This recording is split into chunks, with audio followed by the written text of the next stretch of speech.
She called me jealous for feeding her starving daughter, saying I was just a bitter woman who couldn't handle not having control. When I asked her why she was doing this, she rolled her eyes and said, "Because she makes money when she's hungry. What do you make?"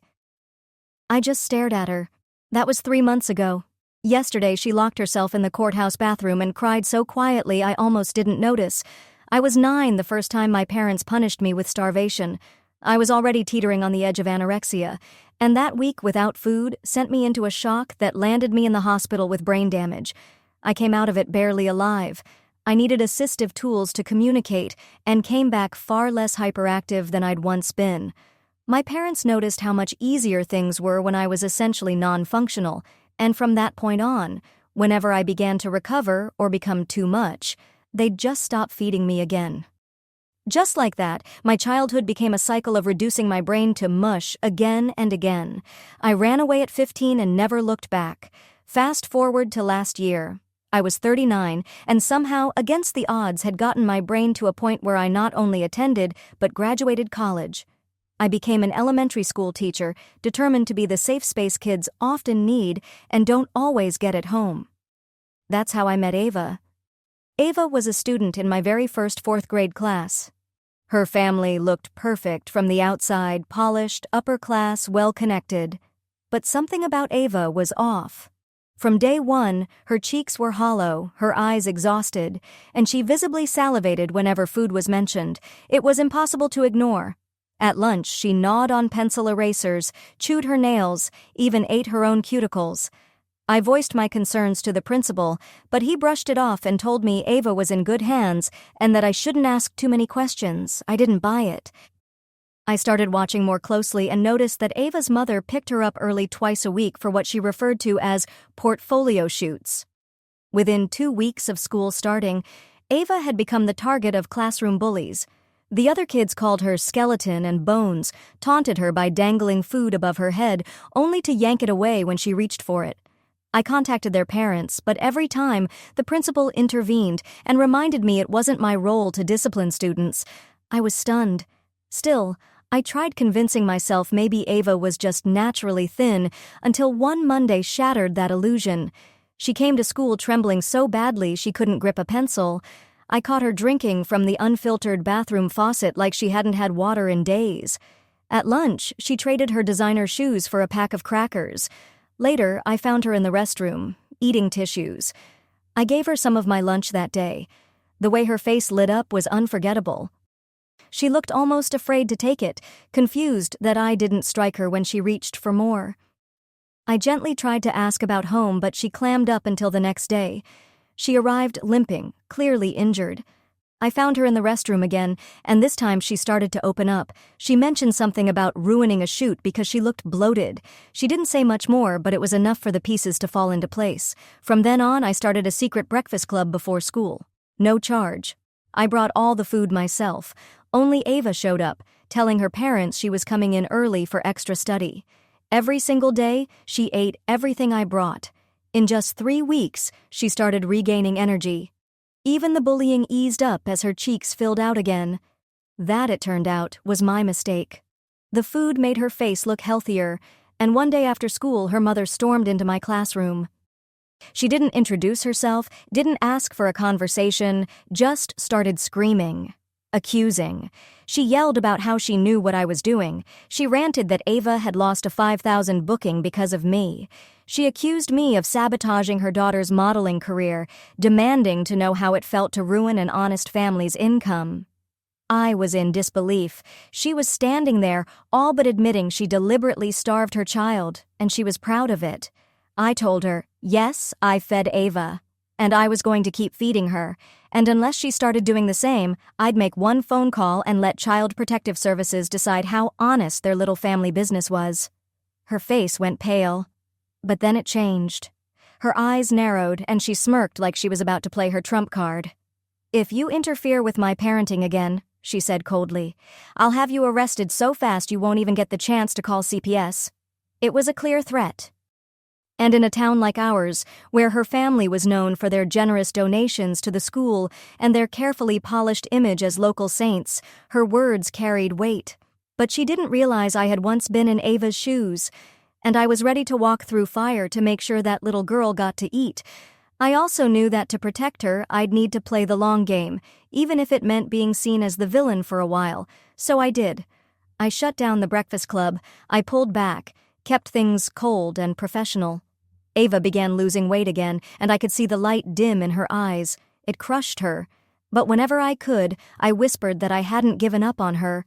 I begged her to hang on just a little longer, because while it looked like I'd stopped caring, behind the scenes I was gathering everything, documenting every pattern, every modeling pickup, every warning sign.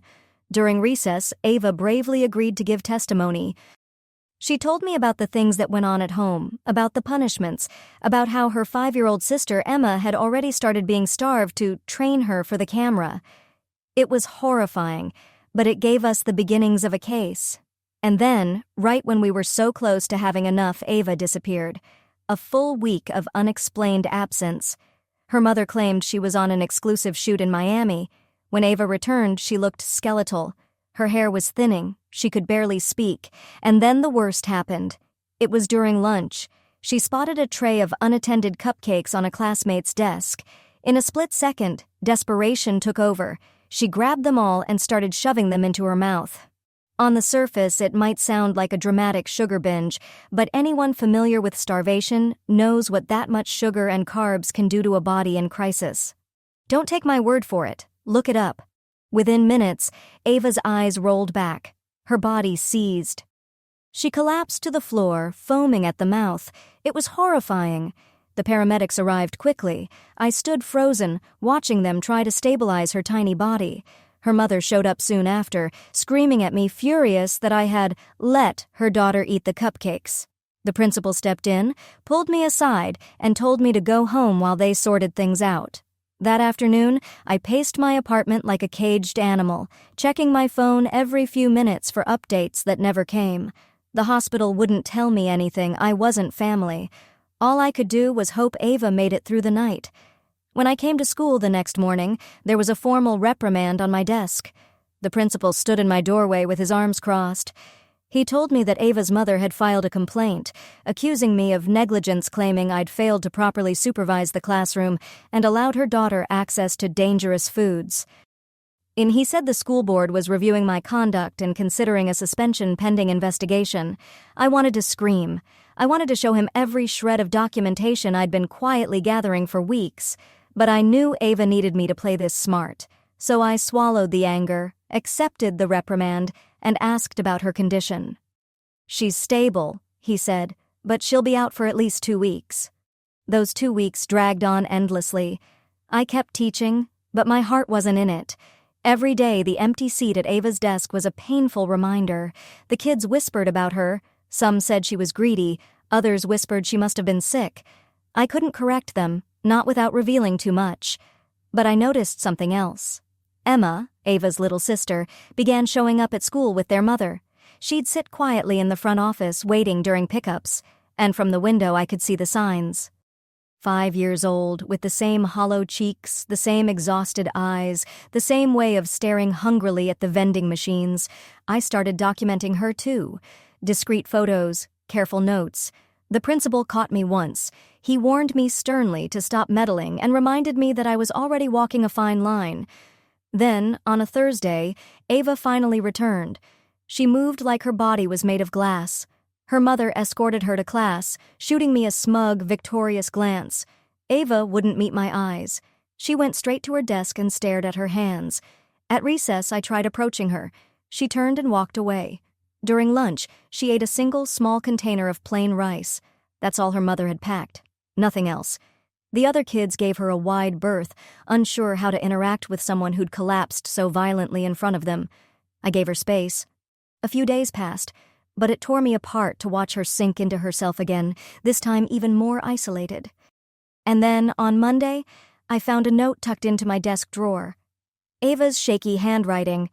"Meet me in the library during lunch, please." I found her tucked between the shelves, tears streaming silently down her face. She whispered that her mother had warned her if she spoke to me again, she'd be pulled from school. But Ava was scared. Her little sister, Emma, had started the same special diet and was already getting weak. I held her close while she cried, promising I'd find a way. But her mother had gotten smarter. She started volunteering at school, always around, always watching. She joined the PTA, made generous donations, and quickly became friends with influential parents. Everyone adored her supposed dedication to the school community. Meanwhile, Ava was falling apart. Her grades plummeted, she couldn't focus. Her hands trembled during tests, and I kept finding clumps of her hair stuffed into her desk, hidden from view. I tried confiding in a few other teachers, but they'd clearly been warned. One pulled me aside quietly and said Ava's mother had threatened legal action against anyone who meddled. The principal had made it known that siding with me was a career risk. So I shifted strategy. I began leaving small snacks in places Ava frequented, just enough to help without overwhelming her body. A granola bar tucked between library books, a juice box in the bathroom stall she used most. Ava never acknowledged it, but the food always disappeared. Her mother must have caught on eventually, because she began picking Ava up for lunch and bringing her back just before afternoon classes. After those lunches, Ava came back looking defeated. Some days there were red marks on her arms she tried to hide with long sleeves. The modeling appointments grew more frequent. Ava started missing entire days for shoots, and each time she returned, she looked worse. Her mother would boast about Ava's success, about the campaigns, the money, the fame. Meanwhile, Ava moved through the halls like a ghost. I kept documenting it all, every absence, every visible injury, every troubling remark or behavior. I filled notebooks with dates and notes. I took photos when I could, but it wasn't enough. I needed Ava's voice. One afternoon, her mother was late for pickup. Ava waited in my classroom. I knew it might be my only chance. I asked gently if she wanted to talk, promising I would protect her. She was frightened, but she nodded. Her voice shook, but she told me everything about the water restrictions, the exercise rules, the punishments for gaining even half a pound. She said her mother would pinch the skin on her arms, call her disgusting. She told me Emma had already been scheduled for her first shoot. 5 years old. The grooming had already begun. Ava cried, saying she couldn't let her sister suffer like she had. I listened carefully, phone recording quietly from the drawer. Ava was so brave, clear, even through the fear. She even pulled back her sleeves to show me the bruises from when her mother caught her sneaking water, deep yellowing bruises across her forearms. Then I heard footsteps. Her mother entered the room like a storm, face tight with rage. She'd been searching the school, looking for Ava. She stormed over, grabbed her daughter by the arm, and yanked her from the chair. Ava winced but didn't make a sound. Her mother turned to me with venom in her eyes. "I know exactly what you're doing," she hissed. "You're jealous of her success, of our life. You want to ruin us." She leaned in closer. "If you ever meddle in our family again, I'll make sure you never teach another day in your life." Then she dragged Ava out of the room. I stood there, trembling with fury. That night, I made copies of everything, the audio, the photos, the logs. I hid them in different places, both physical and digital. I wasn't naive. Her family had influence. I couldn't afford to lose any of it. The next day, Ava didn't show up, nor the day after. Her mother called in saying Ava had landed a major campaign and would be out for a full week. I knew better. I'd seen the look in Ava's eyes before she left. It wasn't excitement. It was terror. I tried driving past their house, but their gated community had tight security. I wasn't on the list. They turned me away. I contacted the school, but the principal was done entertaining me. He told me to stop fixating on one student and reminded me of the reprimand still sitting in my file. By Friday, I was unraveling. Ava had been gone all week.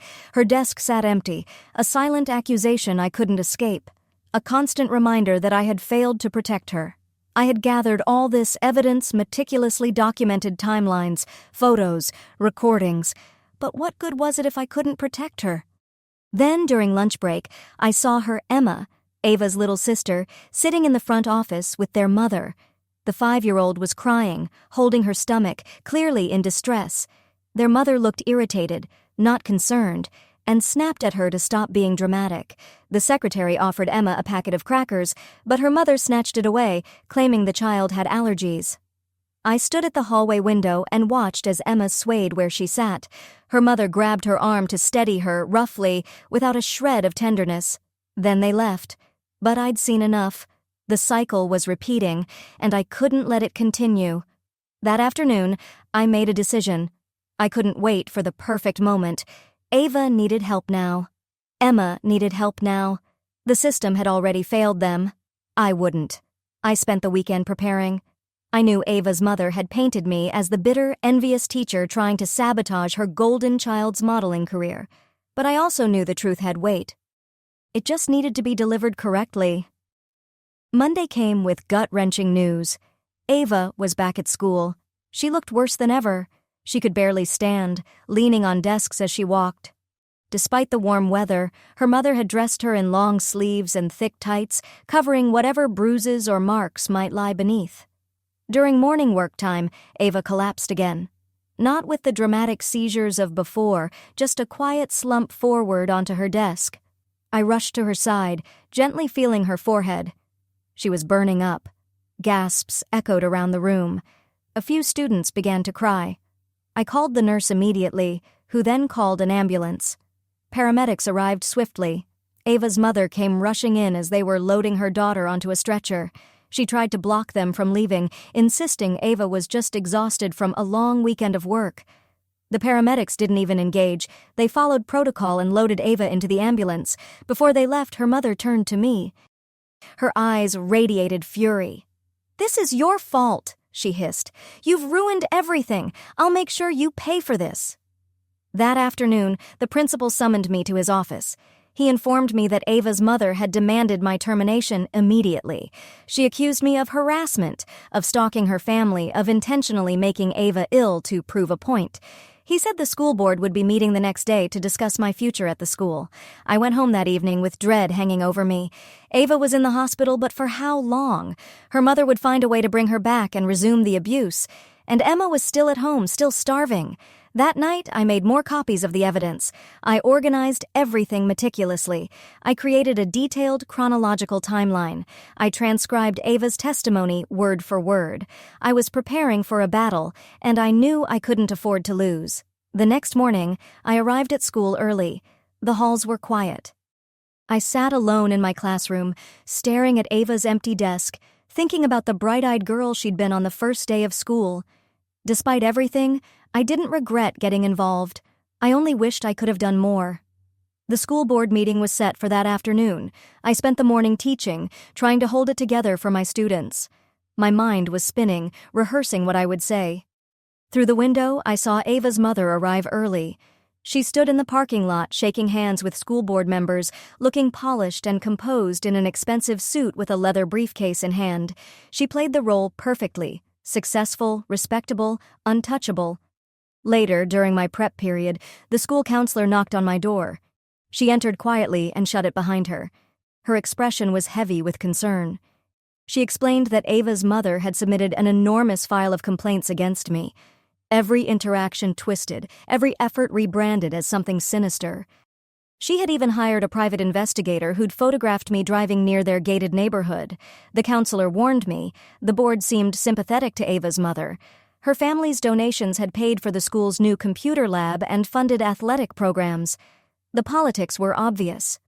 She gently advised me to consider resigning quietly, to protect my career from public termination. I thanked her for the warning, but I wasn't walking away. Ava was still in that hospital bed, and Emma was still out there hungry, frightened, forgotten. Resigning would mean abandoning them. That afternoon, I walked into the boardroom. It was packed. Ava's mother sat at the front with her lawyer. A thick stack of documents lay in front of them. Calm, composed, rehearsed. But I wasn't there to play her game. I was there to tell the truth. The room was packed with parents, many of them faces I recognized from the PTA, new friends of Ava's mother. The principal wouldn't meet my eyes as I took my seat near the back. The board president called the meeting to order. Ava's mother rose confidently, presenting her case with rehearsed poise. She painted me as a deranged teacher fixated on her daughter, interfering in private parenting matters and stalking their family. She displayed photos of me near their gated community, emphasized that I'd secretly fed Ava against parental instructions, and blamed me entirely for the cupcake incident, calling it traumatic and irresponsible. Her lawyer followed with statements from other parents, each one carefully twisted to cast doubt on my professionalism. My breakfast club? A sinister attempt to lure children. My documentation of Ava's abuse? Reframed as a dangerous obsession. Even my own childhood history of starvation was used against me, suggesting I was projecting unresolved trauma onto an innocent family. When it was my turn to speak, I stood on trembling legs. I did my best to explain what I'd seen, the physical signs of starvation, Ava's behaviors born of desperation, the pattern of modeling appointments aligning with her declining health, but without presenting the actual evidence, which I still had to withhold for Ava and Emma's safety. My words sounded exactly like the accusations they'd thrown at me, like a teacher unhinged. The board members exchanged guarded glances. One finally asked, "Do you have any proof to support these very serious claims?" I hesitated. I wanted to scream yes and slam down every photo, every transcript, but I knew if I showed my hand now, Ava's mother would use her reach to bury it. She'd tamper with evidence, coach her daughters, maybe even disappear. So I stayed silent. The board voted to suspend me immediately, pending further investigation. Security was called to escort me from the building. Ava's mother smiled as I passed, cold and triumphant. That night, I sat in my apartment surrounded by the mountain of documentation I'd compiled. Photos of Ava's declining health, audio of her describing the abuse, notes, dates, details. It was all there. But what good was it if no one would listen? The very system meant to protect children was failing her because her mother had influence, wealth, and connections. Then my phone rang. Unknown number. I almost ignored it, but something told me to answer. A small, urgent voice whispered from the other end. "Miss Lane, it's me, Ava." She'd borrowed a nurse's phone while her mother stepped out. She said she was being discharged tomorrow and that her mother already had her booked for a 2-day shoot out of state. She begged me not to stop, told me Emma had collapsed that morning and their mother had just handed her a glass of water and sent her to her room. Then the call cut off. Ava's mother must have returned. But it was enough. The timing was too precise to be chance. Ava had risked everything to get that message to me. Meanwhile, her mother was still controlling the narrative, manipulating the system, using donations and charm as a shield. I knew what I had to do. The next morning, I couldn't walk into the school building, but nothing was stopping me from acting as a concerned citizen. I parked across the street from the hospital and waited. Around noon, I saw them. Ava could barely walk, her mother half carrying her to the car. But instead of heading home, they drove to a nearby medical complex. I followed from a distance, keeping just close enough to observe.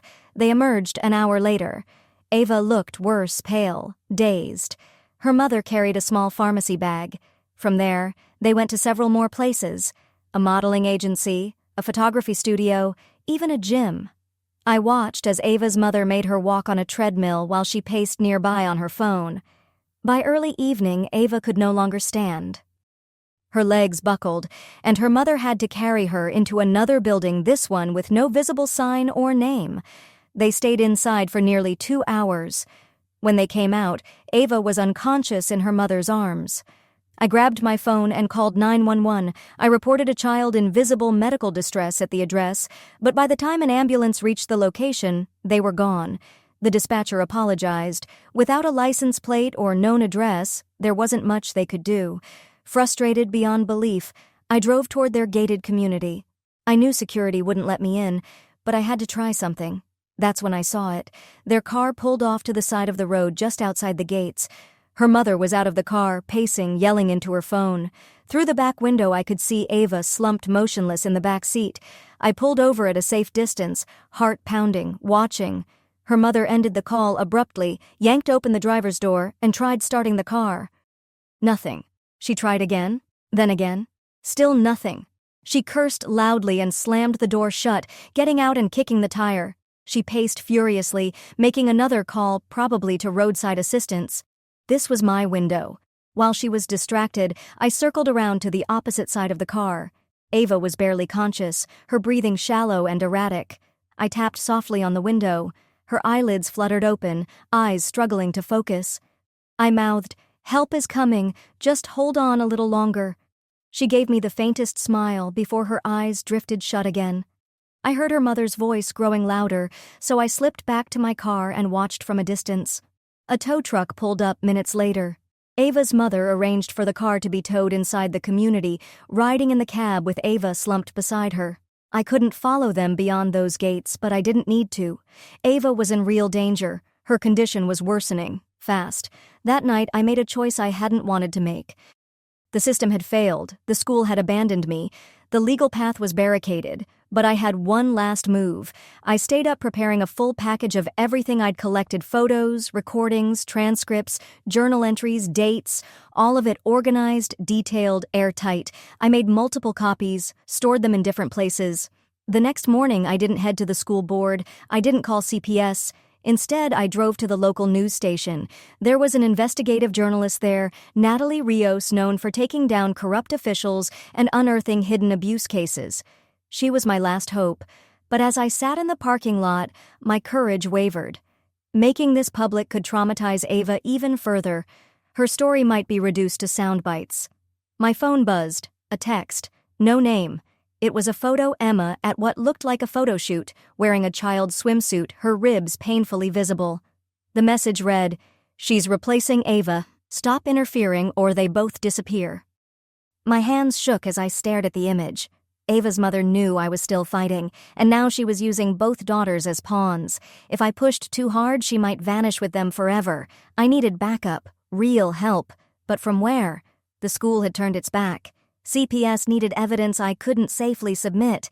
The media could blow this into a storm that would drive the family deeper underground. And then I remembered something. During my early research into Ava's family, I'd found a mention of a sister, Ava's aunt. She lived across town, estranged for years due to some falling out over the family business. I hadn't paid much attention at the time, but now, maybe she was the key. I found the address and drove over that afternoon. The house was modest, plain nothing like the glossy estate Ava came from. A woman opened the door who looked like an older, softer version of Ava's mother. When I explained who I was and why I had come, her face went pale. She invited me in with shaking hands and poured us both coffee. She confessed she'd long suspected something was wrong. She hadn't seen Ava or Emma in years. Her sister had cut her off after she'd raised concerns about putting a 5-year-old into modeling. I showed her some of the photos, played a brief clip of Ava's testimony. She wept, said she'd tried to stay involved but had received legal threats any time she approached.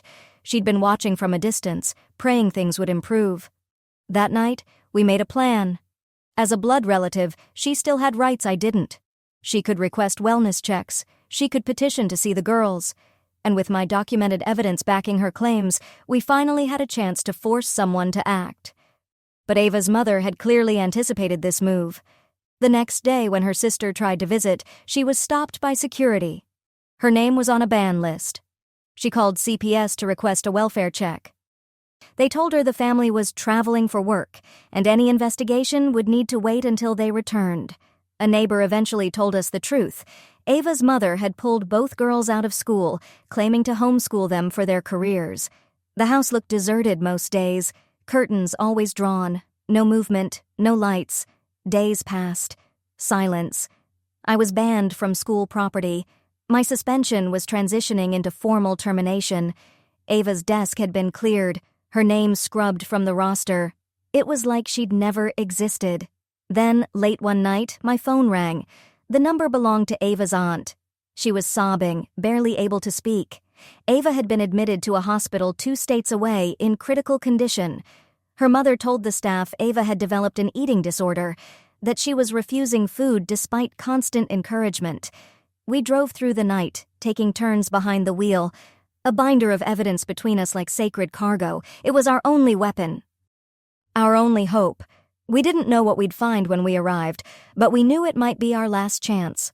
The hospital was small, quiet, in a town neither of us had heard of. Here is your final segment rephrased with fidelity to the original structure, emotional depth, and consistent character names. We found Ava in the pediatric wing, connected to a maze of machines. She looked even more fragile than I'd ever seen her, hollow-cheeked, barely conscious, her small frame sunken against the hospital sheets. Her mother sat beside the bed, perfectly composed, playing the role of concerned, exhausted parent for the medical staff. But when she saw us, her face twisted into fury. She stood abruptly, blocking our view of Ava. "How did you find us?" she snapped. Ava's aunt stepped forward, calm but firm, announcing herself as family and demanding to see her niece. The nurses looked uneasy, caught between family conflict and patient safety. Ava's mother demanded our removal, but her sister didn't back down. She told the nurses she had serious concerns about Ava's health, about possible medical neglect. The head nurse, sensing something beyond a family dispute, called the attending physician. While the two women argued, I quietly moved toward Ava's bedside. Her eyes were open, heavy-lidded and weary, watching the chaos without expression. I touched her hand gently. She squeezed back weakly, but unmistakably. The doctor arrived, trying to mediate the escalating tension. Ava's mother launched into her performance. Her daughter had an eating disorder, she said, and she'd been trying everything to help. She cast her sister as mentally unstable and me as the disgraced teacher with an obsessive grudge. But then Ava spoke. Her voice was nearly a whisper, but the moment she spoke, the entire room fell still. "I'm hungry," she said. "I've been hungry for so long. She won't let me eat. Because of the pictures." Silence gripped the room. The doctor's expression changed. He crouched beside her, gently asking Ava to repeat what she'd said. With all the strength she could gather, Ava told them about the modeling, the diets, the punishments for gaining weight. She begged them to check on Emma. Ava's mother tried to interrupt, insisting her daughter was confused, delirious from illness, but the medical team had heard enough. The doctor ordered immediate lab work and called for a hospital social worker. Ava's aunt stepped in then, handing over a flash drive, the culmination of everything we'd documented. Months of photos showing Ava's physical decline, audio of her testimony, records of modeling appointments perfectly aligned with weight loss spikes, medical logs, journal entries, everything. Security was called. Ava's mother was escorted from the room, screaming threats at us both, promising lawsuits, revenge, ruination. But something had shifted. Her power evaporated the moment Ava found the courage to speak. The social worker began reviewing the files while the doctors worked to stabilize Ava. She made several calls. Within hours, police arrived at the family's home. They found Emma locked in her bedroom, too weak to walk. She was rushed to the same hospital. Doctors confirmed severe malnutrition and dehydration. Her mother's phone contained a gallery of photos tracking Emma's decline, posed, polished, monetized. I stayed by Ava's side while her aunt managed the legal side of things. Ava's recovery was slow and cautious. Her body had to be reintroduced to food in tiny increments to prevent refeeding complications. Emma's condition was even more dire. She had endured the starvation longer and started at a much younger age. The investigation exposed the full scale of the abuse. Ava's mother had been secretly drugging both girls with appetite suppressants, locking them in their rooms for days before shoots. Modeling income had become a compulsion, the demand to be thinner increasing with every booking. Other girls came forward, young models who had worked with the same photographers, part of the same toxic circuit parents sacrificing their children's health for profit. Ava's testimony blew the door wide open, but my focus stayed where it belonged, on Ava and Emma. I visited the hospital every day. I brought books, little stuffed animals, puzzles, anything to remind them the world could be kind. I read aloud while Ava listened with tired eyes, or sat beside Emma while she learned that food was no longer a weapon or a threat. Ava struggled emotionally. She had been conditioned to believe that food made her unworthy, that her value existed only in photos and measurements. Undoing that damage was going to take time. Emma's trauma ran even deeper. At 5 years old, she had no baseline for normal. She didn't understand why she was now allowed to eat. She hoarded food, hiding it in pillowcases and under sheets. Her fear was primal, ingrained. The therapists told us the road would be long. While the courts moved slowly, Ava's aunt was granted temporary custody. She brought both girls into her modest home and transformed it into a refuge, where meals were regular, love was unconditional, and nobody had to earn their right to eat. I helped however I could, tutoring Ava to catch up on all the lessons she'd missed. The school board, under pressure from both the public and the mounting evidence, quietly dropped all actions against me. The principal resigned soon after, his willful ignorance too damaging to excuse. Parents who had once sided with Ava's mother quickly distanced themselves, claiming they'd never suspected a thing. But I didn't care about vindication. What mattered was watching Ava slowly gain weight, seeing the color return to her cheeks, hearing her laugh again for the first time. That was the victory. Emma began to play like a child her age, curious, imaginative, learning what it meant to be a kid. Toys and books replaced cameras and diet routines. The legal proceedings progressed steadily, but I kept my focus on their healing. Ava's mother was charged criminally, and her once glamorous modeling empire collapsed as more victims stepped forward. The photographers and agencies connected to the abuse faced their own investigations. Through it all, Ava displayed extraordinary courage. She testified when asked, stared down her mother during supervised visits, and bit by bit began to trust adults again. She started eating full meals, though some days were harder than others. Her therapy was intense, revealing layers of emotional manipulation and psychological torment beyond the starvation. Emma's recovery followed a different path, equally difficult. She had no sense of normal life to return to. Every mealtime was unfamiliar. Every pound she gained was a small act of defiance against the only life she'd ever known. The therapists worked carefully, guiding her into a new, healthy relationship with food. I returned to teaching at a different school this time. My reputation complicated, yes, but my resolve had never been clearer. I stayed in close touch with Ava and Emma, quietly cheering their victories while feeling the weight of everything they'd endured. Their aunt turned out to be exactly the guardian they needed, loving, patient, and relentlessly protective. She never missed a therapy session, a doctor's appointment, or a court hearing. She even sold her car to afford specialized care for the girls and never once complained about the cost. When the truth finally came out, the community that had once ignored Ava's suffering began to show up. Donations poured in to help cover medical expenses. Local restaurants delivered meals to the aunt's home. Volunteer tutors offered their time. The same town that once believed Ava's mother was now trying to atone. But healing isn't linear. There were setbacks, days when Ava couldn't bring herself to eat, moments when Emma would hide food or refuse meals. Their aunt would call me in tears during the hardest nights, and we'd talk through it, trying to find the right words, the right tools to help. The investigation uncovered even more disturbing truths. Financial records showed Ava's mother had used most of the modeling money on her self-designer handbags, expensive cars, luxury skincare. The girls had never been her priority. They had been props in her performance. Other families in the child modeling world began to panic. Some withdrew their kids immediately. Others insisted their cases were different. The industry was finally being scrutinized, something it had managed to avoid for far too long. Ava began journaling. She used words to untangle her pain. She shared some entries with me, devastating recollections of dreams about food, of standing for hours during photo shoots while adults criticized her body. She wrote about Emma, the guilt of watching her little sister go through the same horrors. Emma's milestones came in quiet, powerful waves. The first time she asked for seconds, the day she chose to play with a doll instead of practicing poses in front of a mirror, the moment she stopped checking her reflection for signs of weight gain. Winter came with a custody hearing. Ava's mother, out on bail, was fighting for her parental rights. She had new lawyers and a fresh look, styled as a remorseful woman who had made poor choices but meant well. She insisted the modeling was for her daughter's future, that she never meant to hurt them.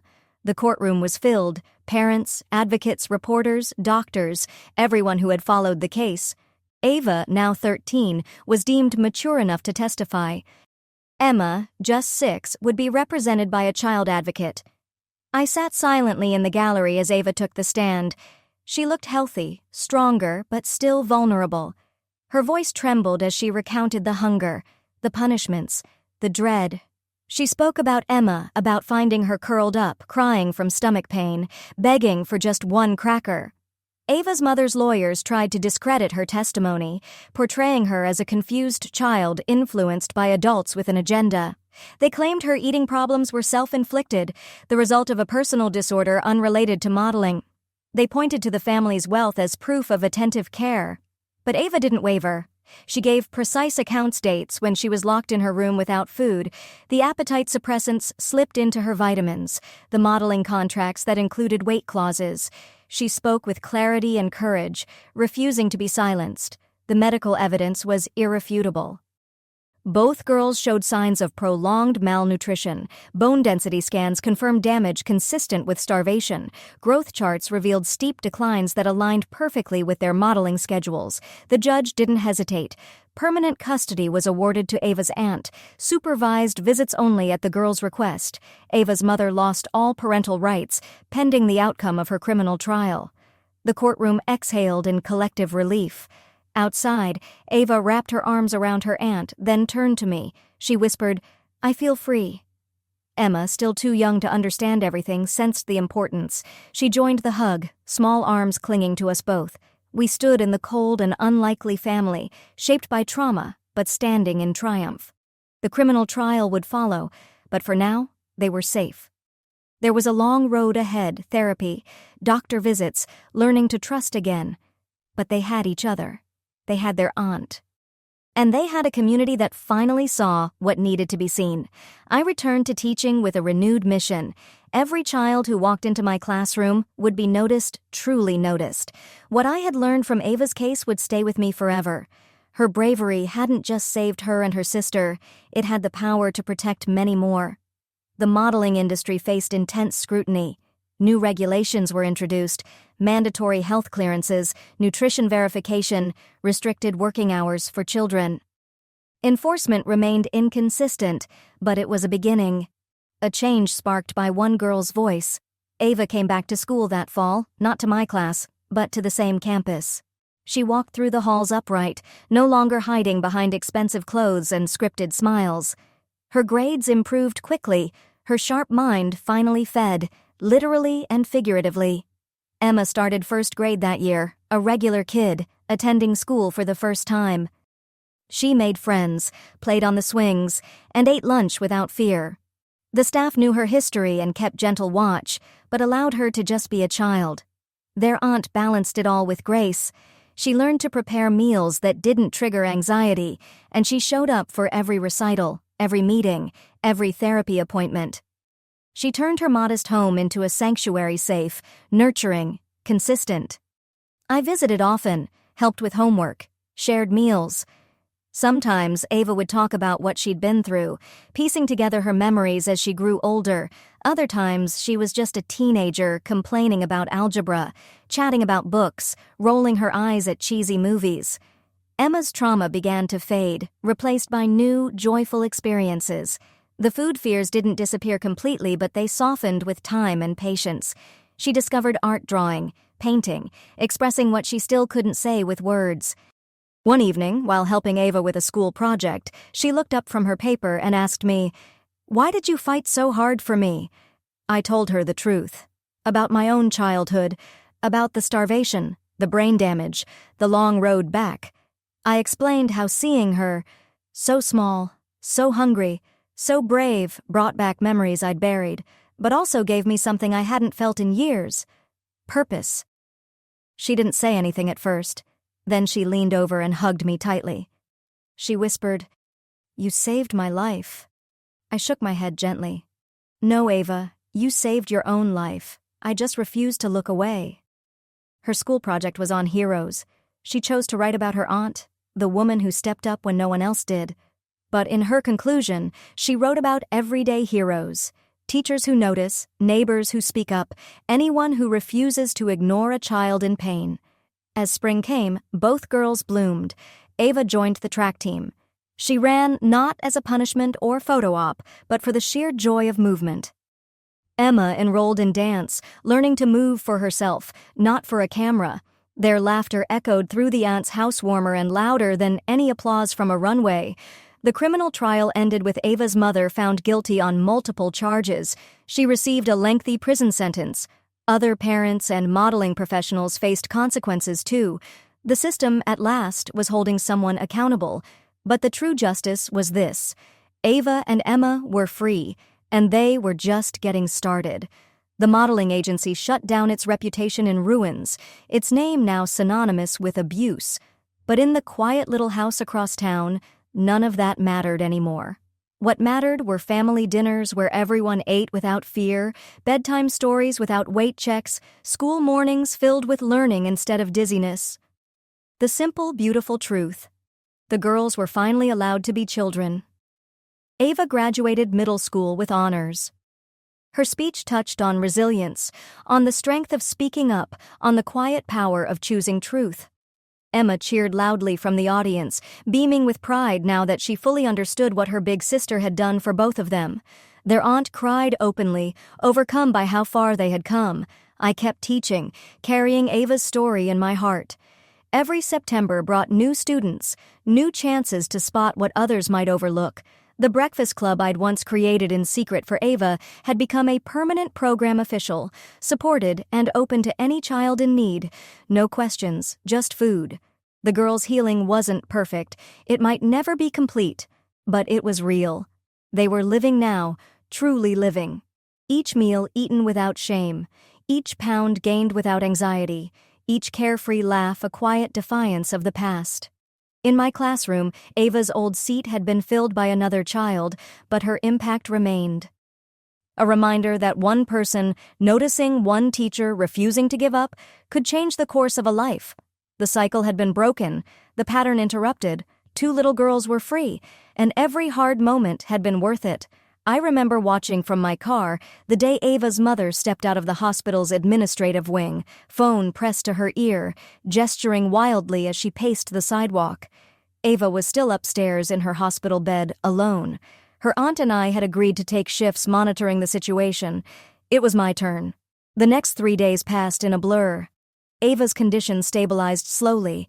Her mother remained in performance mode, hovering when nurses were present, returning to phone calls and emails the moment they left.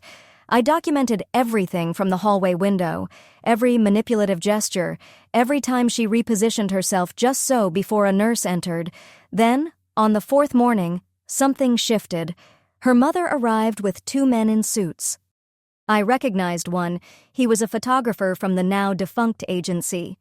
They gathered around Ava's bedside, spreading papers across the meal tray meant for food. I texted Ava's aunt immediately. She arrived within 20 minutes, walking past hospital security with the confidence of someone who belonged. The confrontation that followed was heated. I couldn't hear them through the glass, but I saw the raised voices, the emphatic gestures, the deepening fury on both sides. Nurses intervened, then security. Before being escorted out, the aunt managed to grab several of the papers. She met me in the parking lot afterward, shaking with rage. The documents were contracts for upcoming shoots, campaigns scheduled to begin the moment Ava was discharged. Her mother had already planned the next phase. She was trying to sell Ava's current emaciated state as high fashion. That afternoon, we regrouped. The aunt started calling every family member she could remember, anyone who might have influence, anyone who might be willing to help. Most refused, but one person didn't: Ava's grandmother. Estranged for over a decade, she agreed to fly in from across the country. She arrived the next morning, an imposing woman with a cane and steel in her eyes. She hadn't seen her granddaughters in years. Her daughter had severed ties long ago, after early objections to the modeling. Her arrival at the hospital sent tension through the building like a current.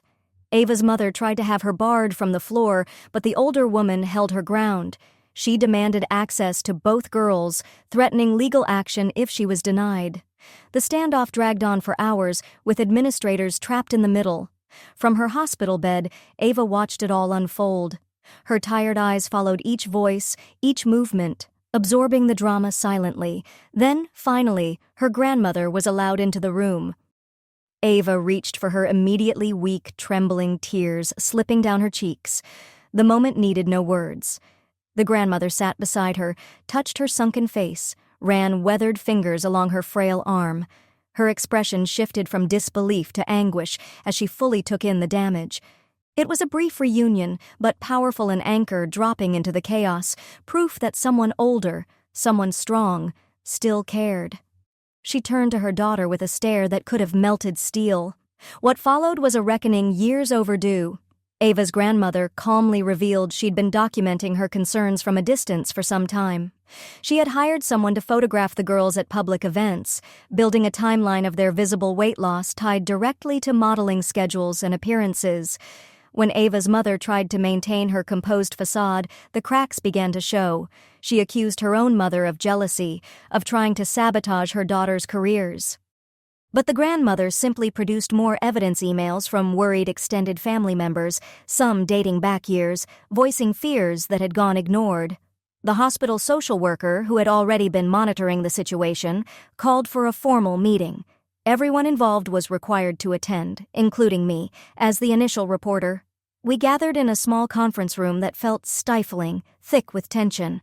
Around the table sat the social worker, Ava's mother and grandmother, the hospital case administrator, legal representatives, and myself, the sister joined by video call. Ava, still recovering upstairs, was too weak to attend, but the meeting centered around her all the same. The social worker reviewed the evidence in careful, methodical order. Medical records showed prolonged malnutrition. Photos from the attempted photo shoot scheduling revealed a plan to put Ava back in front of cameras before she could even stand unaided. My own documentation was presented, notes, dates, behaviors observed.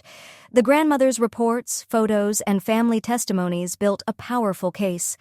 The aunt's first-hand accounts of emotional manipulation and routine abuse filled in the rest. Ava's mother unraveled as the facts mounted. She fired her lawyer on the spot, claiming a conspiracy. She accused the room of orchestrating a smear campaign to destroy her legacy. Every word further discredited her. The meeting stretched late into the evening. Hospital administrators arrived to discuss liability. The social worker phoned supervisors for guidance. No one wanted to mishandle what had now become a criminal matter. Then came the final blow. A discovery that Ava's mother had submitted falsified medical documents to modeling agencies, complete with fake health clearances and forged doctor signatures. None of the names matched any licensed physician in the state. That revelation changed everything. With criminal charges now unavoidable, the police were brought in. 2 officers arrived and began taking official statements. The moment they stepped into the room, the weight of the situation became undeniable. Ava's mother fell silent.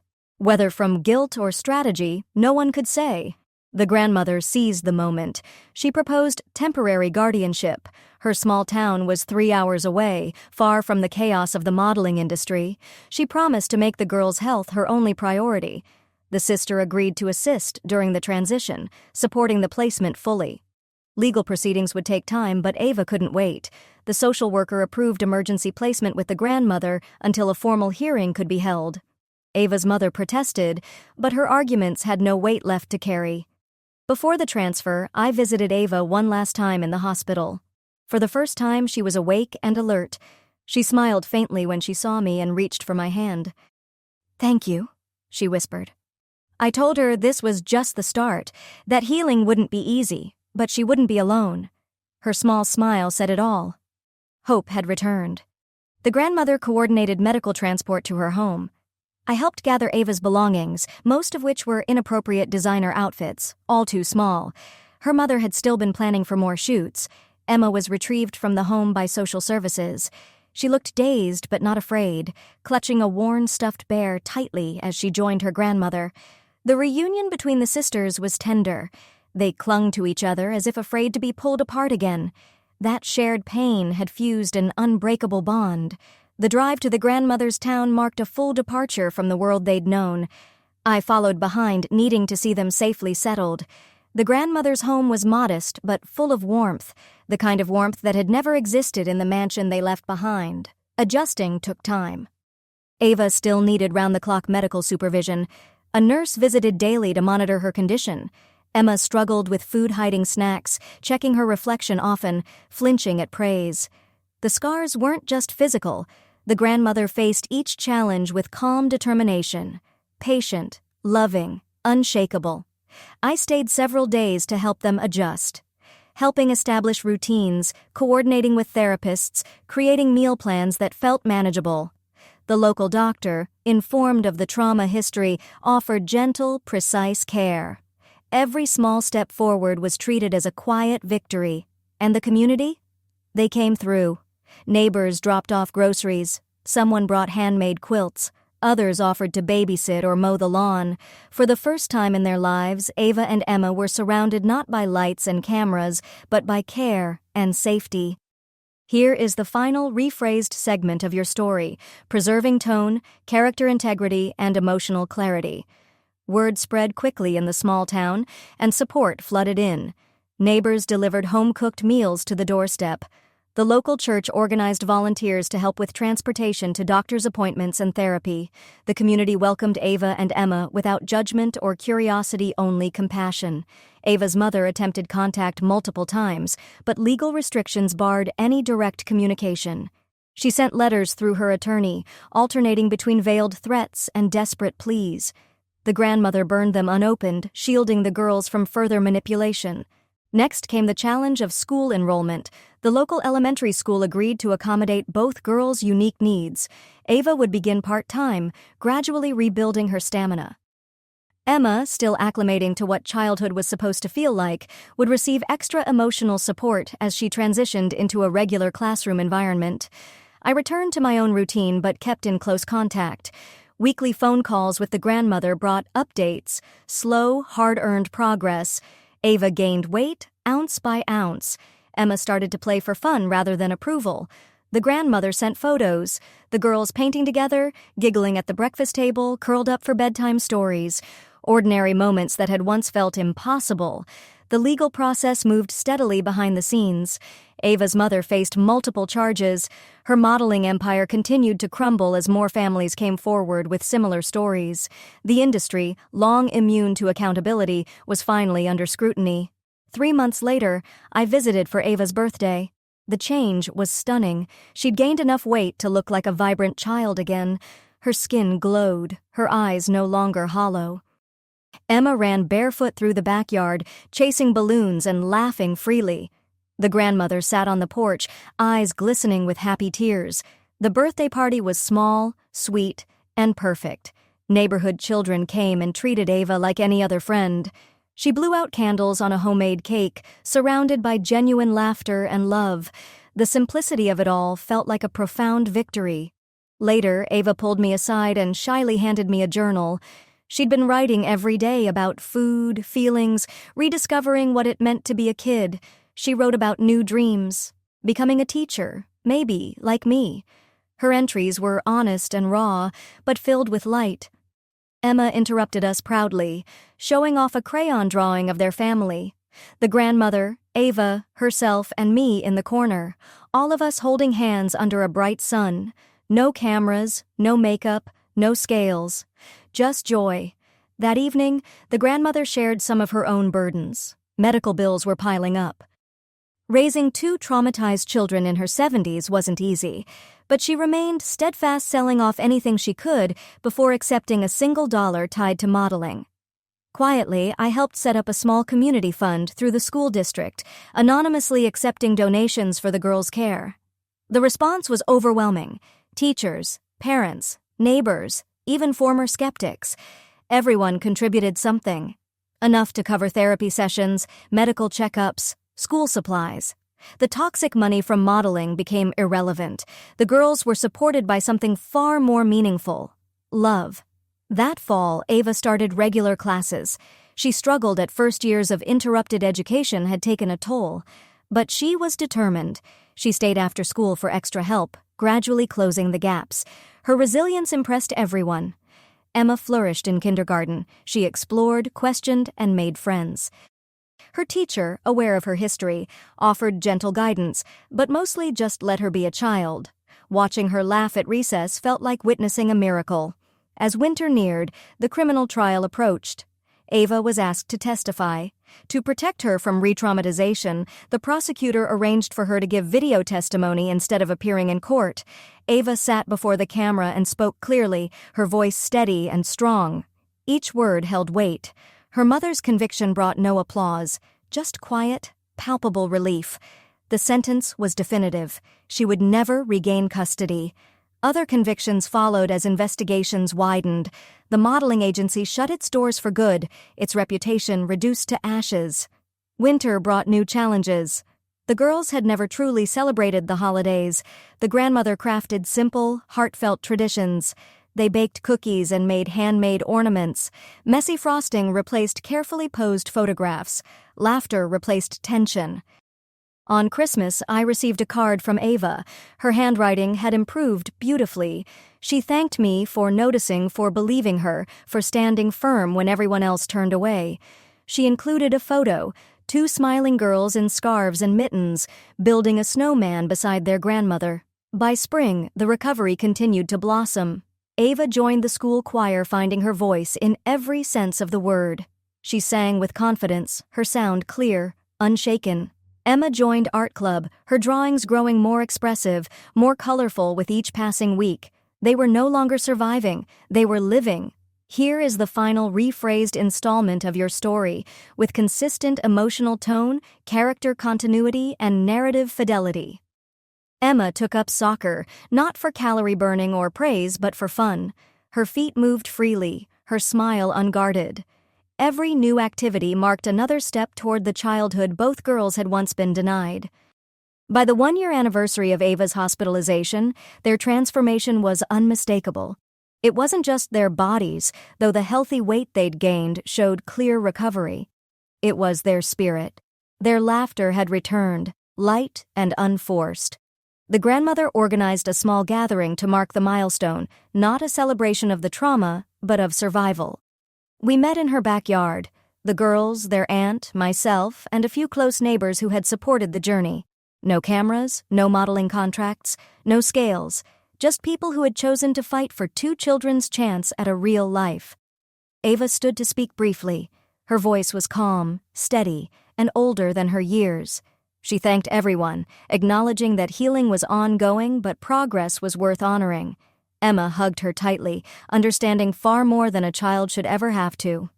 As I prepared to leave that evening, Ava handed me an envelope. Inside was a handwritten letter to her future students. She had decided to become a teacher. She wrote about wanting to notice what others might miss, to be the adult for someone else that I had been for her. Her words stole my breath. The grandmother walked me to my car, quietly expressing a depth of gratitude I didn't feel I deserved. She was the one who had done the heavy lifting day in, day out. I had simply refused to look away. But she insisted that noticing had changed everything, that speaking up had saved her granddaughters' lives. Driving home, I couldn't help but reflect on the long road behind us. 2 little girls had been granted something rare and precious, a shot at a normal life. Not a flawless one. Their scars would never fully fade, but one free from exploitation, starvation, and conditional love. In their world now, food was nourishment, not a threat. Their worth wasn't measured by appearance, but by joy, effort, and connection. I kept teaching, driven by purpose sharper than ever before. Ava's old desk had long since been filled, but her presence lingered. Every child who entered my classroom was seen, heard, fed if needed. The breakfast club I'd once started in secret for Ava was now an established program, serving any student in need, quietly, without shame. And the ripple effects extended far beyond my classroom. Other teachers had become more observant. More parents began questioning the modeling industry's ethics. Laws were passed slowly, imperfectly, but they came. New protections for child performers, mandatory health evaluations, limits on work hours, all sparked by one girl's voice, but in that little house 3 hours away, policy and headlines didn't matter. What mattered were small, daily victories, meals eaten without fear, homework finished without distraction from hunger, bedtime stories read under soft blankets instead of photo lights, 2 sisters discovering that childhood could be safe. The grandmother sent regular updates, photos of school plays, sports games, birthday parties, normal moments that had once felt impossible. Each image showed Ava and Emma standing taller, smiling more freely, believing more and more each day that they were worth loving just as they were. Ava sometimes shared her journal entries with me. There were still bad days. Eating could still be hard. Panic still crept in at times, but those pages also told stories of triumph, of choosing health over hunger, future over past. Emma's journey looked different but no less powerful. She'd gone from flinching at food to asking for seconds, from checking her reflection anxiously to creating art that reflected her world. 5 years later, Ava graduated middle school as valedictorian. Her speech touched on resilience but never leaned on trauma. She thanked teachers who looked deeper, communities that stood up, and grandmothers who gave everything to save a life. Emma, now 11, sat beaming in the audience. She was no longer the skeletal child in those heartbreaking hospital photos. She was confident, expressive, thriving, interested in both athletics and art. Neither girl had any interest in modeling. And why would they? Their lives now were filled with love, not lens. The grandmother, now in her late 70s, watched through tears.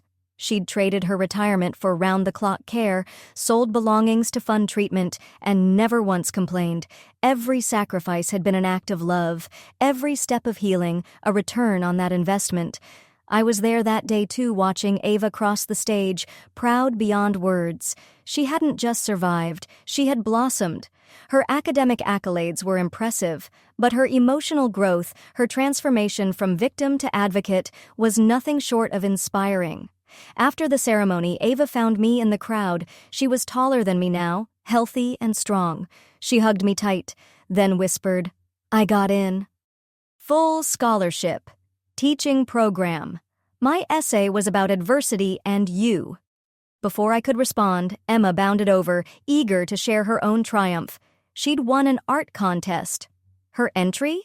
A piece called Family No Cameras, No Beauty Standards, just figures holding hands, sheltering each other through a storm, walking toward the sun.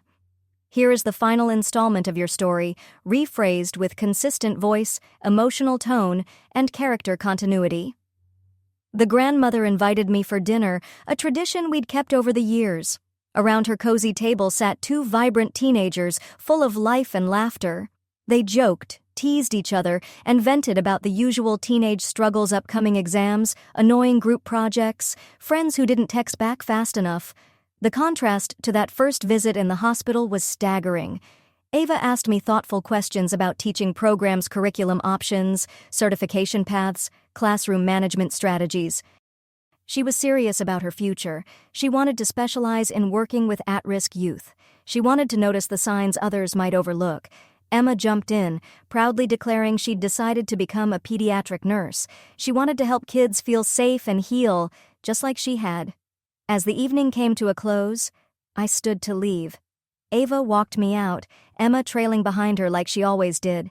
They stood in the driveway together, tall, healthy, hopeful. The weight of their past no longer visible in their bodies, but transmuted into strength in their posture, clarity in their eyes. Their grandmother stood in the doorway, watching with quiet pride. She had done what once felt impossible. She'd guided them through darkness with nothing but grit and love. Ava handed me a letter. "For later," she said, smiling. Emma gave me a painting. It showed a teacher standing in a circle of children, each one reaching out toward knowledge, toward care, toward safety. Their gifts weren't just tokens of gratitude, they were testaments to what they had learned, the power of being seen, the power of compassion passed forward. Driving home that night, I caught one last glimpse of them in the rearview mirror. Two sisters who had survived the unthinkable starvation, exploitation, abandonment, and emerged not only alive, but radiant. The modeling industry had lost two products. The world had gained two warriors. When I walked into my classroom that Monday morning, it felt different. Ava's story had changed something fundamental in me. It reminded me that every child deserves someone willing to notice, to care, to act, to fight for them when they can't fight for themselves. Her empty desk had long since been filled by another student, but its legacy remained. It had become a quiet symbol, proof that absence could ignite action. The breakfast club continued open, discreet, judgment-free. Any hungry child could eat. No one had to explain. No one had to ask.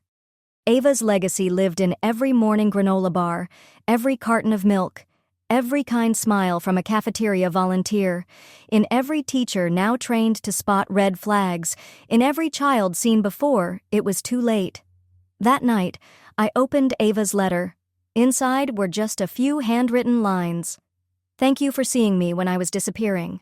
Now I'll help others be seen. Tucked in with it was a photo Ava and Emma, both beaming, standing on either side of their grandmother at graduation. 3 women connected by survival, radiant with earned joy.